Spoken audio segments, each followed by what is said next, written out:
Good morning, good afternoon, and good evening, ladies and gentlemen. This is Glenn Tan speaking.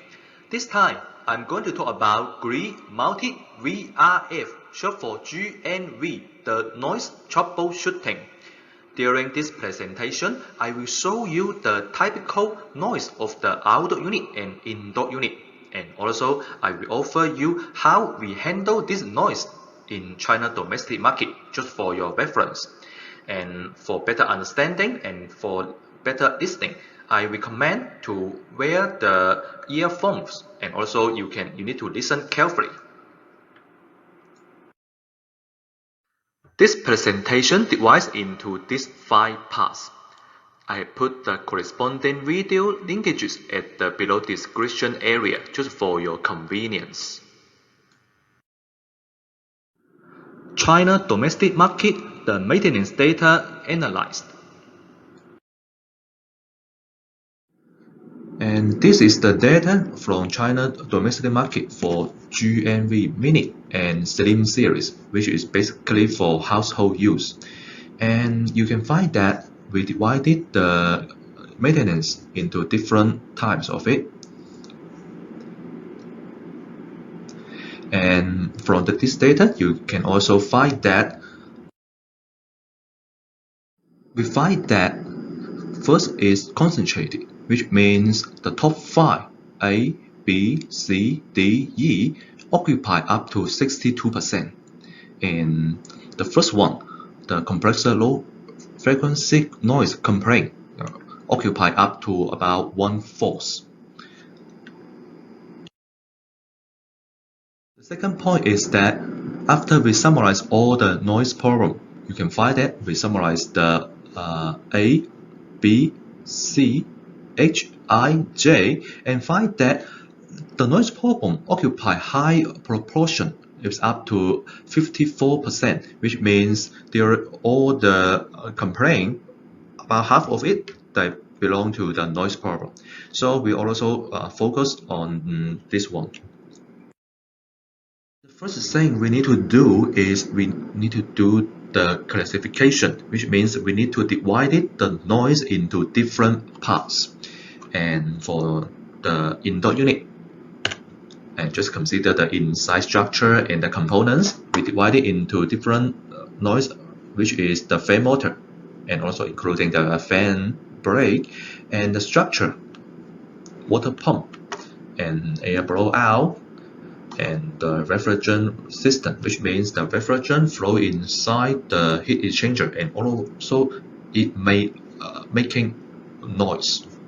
And the last is the electromagnetic noise. Also, similar to the outdoor unit, we also divide it into the compressor. In this one, we divide it to low and high frequency.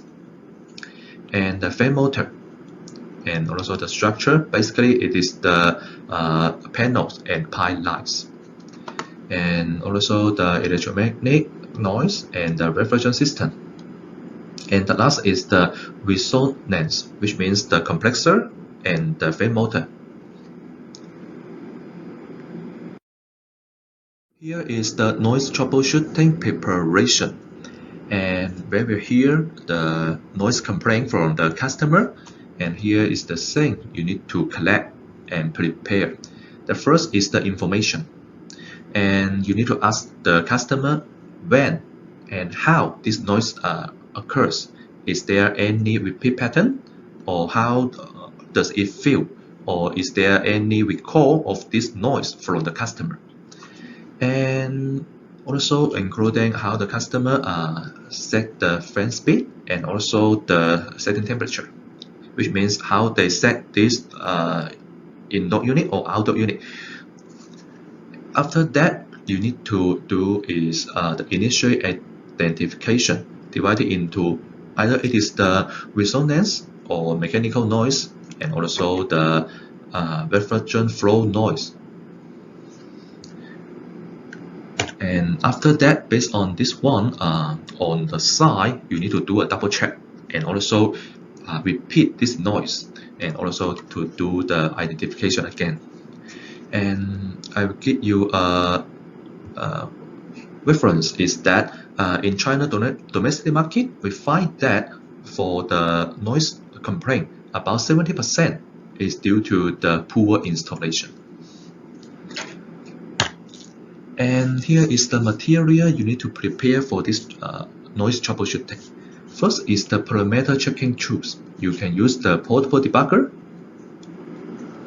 or you can connect with your PC and check the operating parameter directly here. And the next is the material.